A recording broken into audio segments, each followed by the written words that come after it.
புது வருஷம் பொறுக்குது. எத்தனை வருஷம் ஆனாலும் வாழ்க்கை அப்படியே தான் இருக்குது. போன வருஷத்துல என்ன எவன் ஏமாத்துறானோ இந்த வருஷத்துல அவனுக்கு கை கால் வழங்காம போவேன். இந்த வருஷத்துல நான் வாழ்ற வாழ்க்கையை பார்த்து அவனுக்கு லாரி டயர்ல ஊந்து சாவ. நானே சிங்கிளா இருக்கும் போது போன வருஷத்துல எவன் அவனுக்கு தனக்கு ஆள் இருக்குதுன்னு நட்டுக்குன்னு தெரிஞ்சானுங்களோ இந்த வருஷத்துல அவனுக்கு காதல் புட்டுக்குன்னு போவேன்.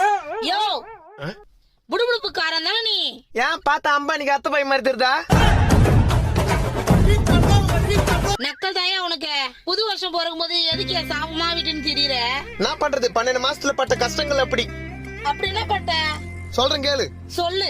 வருஷம் ஆரம்பிக்கும் போது எல்லாரையும் நம்பு, அப்பதான் வாழ்க்கையில வரும் தெம்பு. எவனோ ஜனவரி மாசத்துல ஜன்னி வந்தவன் எவனோ சொன்னான். அப்புறம் என்ன ஆச்சு? வருஷம் ஆரம்பத்துல நானும் எல்லாரையும் நம்பினேன்.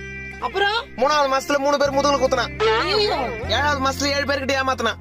அப்புறம் இப்ப வருஷம் கடைசியில ஏமாந்தவன் ஒருத்தன் தான். அது யாரு? நான் தான். அப்ப போன